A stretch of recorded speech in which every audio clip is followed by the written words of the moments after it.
నమస్తే గారు. నమస్కారం. బాగున్నారా? బాగున్నా, థ్యాంక్ యూ. ఉద్యమము సాధన అంటే ఆంధ్ర రాష్ట్ర ప్రత్యేక రాష్ట్రం కోసము పొట్టి శ్రీరాములు గారి గురించి మనం కీర్తిస్తాము. అవన్నీ పక్కన పెడితే ఇటీవలే మన ఎదురుగా రాష్ట్ర విభజన ఉమ్మడి రాష్ట్ర విభజన కోసం అంటే ప్రత్యేక తెలంగాణ కోసము కేసీఆర్ గారు కేంద్రం మెడలు వంచి తెచ్చుకునే వరకు ఒక ఉద్యమం ఎలా చేశారో మీకు తెలుసు. కానీ రాయలసీమ అంటే పౌరుషాల గడ్డ కదా, ప్రతి ఒక్కరికి పౌరుషాల గడ్డ. కానీ మేము అది చేశాం ఇది చేశామంటారు, కేవలం ప్రెస్ మీట్లు ఏదో నామకే వస్తే ఉద్యమాలు తప్పితే ఆ తరహా ఉద్యమాలు అంటే ప్రభుత్వం మెడలు వంచి మన హక్కులు సాధించేంత వరకు ఎవరైనా ఒక్కరు చేశారా?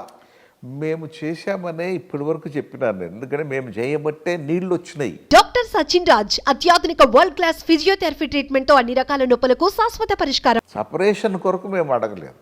ఇది ఆ రోజు ప్రాజెక్టుల సాధన కోసం ఈ ప్రాంతం అభివృద్ధి కొరకు, రాయలసీమ అభివృద్ధి కొరకు మేము పోరాటం చేశాం, సాధించాము. నేను గర్వంగా చెప్పగలుగుతాను. అభివృద్ధి మనం పక్కన పెడతాం సార్. శ్రీశైలం రిజర్వాయర్లోనే మన కేటాయింపులు, నికర జలాల్లో మనకు రావాల్సిన కేటాయింపుల గురించి ఈ రోజు వరకు మనం సాధించింది. ఈ రోజు మేము పోరాడుతున్నదే అది. ఇప్పుడు నేను పోరాడుతున్నదే అది. నా వంతుగా నేను పోరాడుతున్నా, ఒంటరిగా పోరాడుతున్నా. అయితే హౌస్లోకి వస్తే, అంటే పార్లమెంట్ కావచ్చు, అసెంబ్లీ కావచ్చు, ఏదో ఒక హౌస్లోకి వస్తే అప్పుడు అథెంటిక్గా మా పోరాటం మీకు కనపడుతుంది. నేను ఎగ్జామ్ రాస్తూనే ఉన్నా, ప్రతిసారి అక్టోబర్కి రాస్తున్నా, మార్చికి రాస్తున్నా, ఫెయిల్ అవుతూనే ఉన్నాను అనేది కాదు సార్. నువ్వు ఎంత రాశావు అన్నదే ఇక్కడ రిజల్ట్ కావాలి. ఇప్పుడు తీసుకొచ్చారా? మేము రిజల్ట్ కొరకే ప్రయత్నం చేస్తున్నది. ఇప్పటి వరకు పోరాటం ఒక ఎత్తు, ఎందుకంటే 14 వరకు ఒక ఎత్తు, 14 వరకు ఒక రాష్ట్రం ఇది. ఇప్పుడు విడిపోయిన రాష్ట్రం, విడిపోయిన ఈ ముక్క భాగానికి న్యాయం చేయాలన్నదే ఇప్పుడున్న తపన. ఈ న్యాయం జరిగే వరకు మా పోరాటం జరుగుతుంది. నేను పోరాడుతున్నాను. ఇక ఎవరెవరు కలిసి వస్తారనేది చూస్తారు.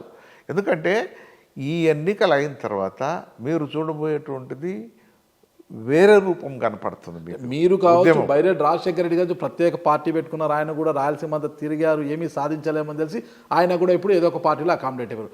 మీరు కూడా ఉద్యమం చేశారు, కానీ అది సాకారం చెందేంత వరకు, కళ సాకారం అయ్యేంత వరకు కాకోకుండా మధ్యలో కాడి వదిలేస్తున్నారు కదా. కాడి ఎప్పుడు వదలలేదు. మీరు గమనించకుంటే, మీ దృష్టికి రానిదంతా ఏమీ జరగలేదని అనుకుంటే మనం చెప్పగలిగేది ఏం లేదు.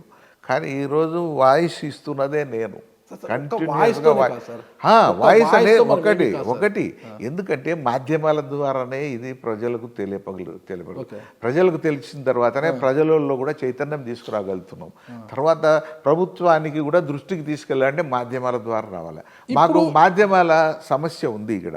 ఎందుకంటే రాయలసీమకు సంబంధించి ఒక పాత్రికేయుడు కూడా, ఒక పత్రిక కూడా మాకు సపోర్ట్లో లేదు. ఎందుకంటే అన్నీ కూడా వచ్చి కోస్తాంధ్రాకు సంబంధించిన పత్రికలు, లేదంటే హైదరాబాద్ బేస్డ్ పత్రికలు ఉన్నాయి, లేకుంటే మీడియా కూడా, విజువల్ మీడియా కూడా లేదు. పోయి అంటే యూట్యూబ్ మీ బోటి వాళ్ళు ఏదైనా చూపించగలిగితే మా ఘోష మీ ద్వారా వినిపించాలనే మా తాపత్రయం. ఖచ్చితంగా సార్, మీరు వాస్తవం చెప్తున్నారు. అది అంటున్నాడు. ఒకప్పుడు గంగుల ప్రతాపరెడ్డి గారు అంటే నల్లమల పులి, నల్లమల టైగర్ అనేవాళ్ళు.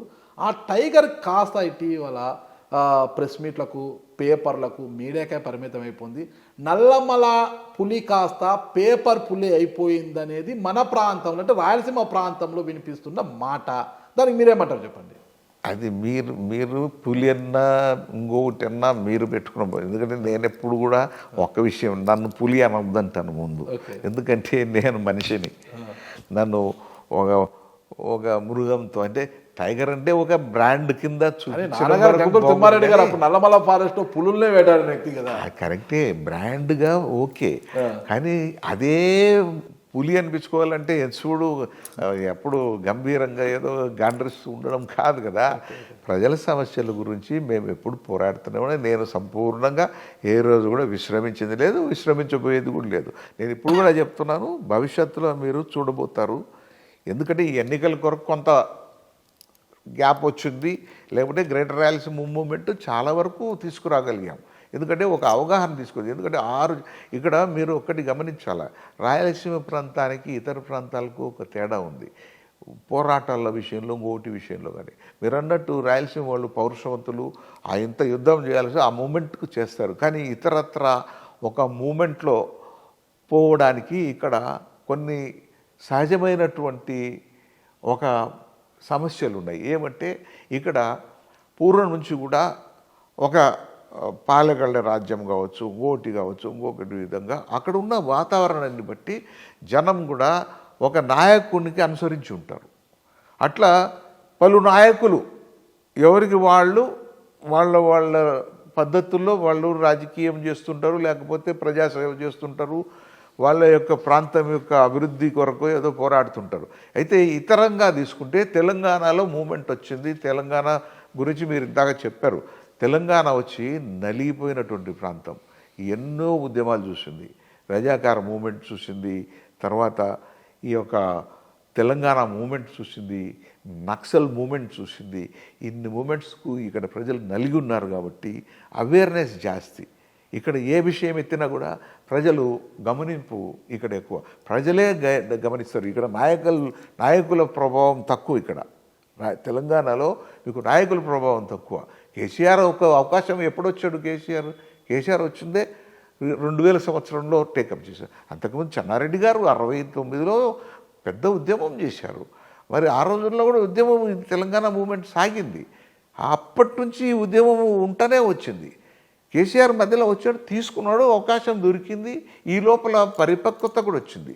ప్రజలందరూ కూడా కోరారు, ఇతర పార్టీలన్నీ కూడా చెప్పినాయి.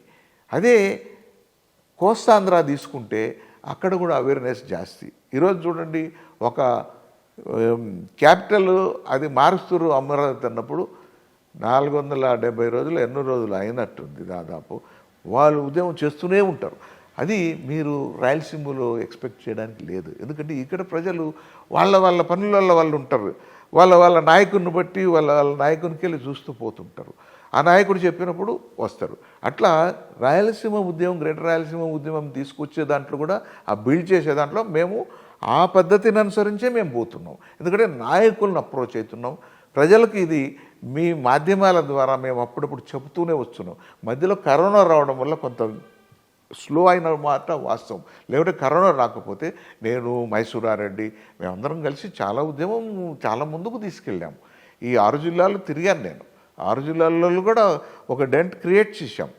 ఏ రోజైనా కూడా మీరు చూస్తారు, ఈ ఎన్నికల్లో ఈ ప్రభావం ఈ సంవత్సరం నుంచి దాదాపు ఎన్నికల మూమెంట్లోకి పోయింది. ఎప్పుడు కూడా ఆ ప్రజల మూడ్ను బట్టి మేము ఇప్పుడు కూడా మేము పోయి గ్రేటర్ రాయలసీమ గురించి మాట్లాడితే అది హాస్యాస్పదం అవుతుంది. ఎందుకంటే it's not one day program. ఒక రోజులో, 2 రోజుల్లో, వారం రోజుల్లో చేస్తే ఎట్లుంది కాదు. కాబట్టి ఇది నిరంతరం పోరాడుతూ ప్రజలందరినీ సమాయత్తం చేసుకోవాలి. దాని కొరకు మీరు గమనిస్తారు. రేపొద్దున ఈ ఎన్నికలు అయిన తర్వాత ఎంత మటుకు మీరు దీన్ని ఉధృతం చూడగలుగుతారంటే మీకు చూపిస్తాం. Thank you sir. నమస్తే. Thank you. నమస్కారం.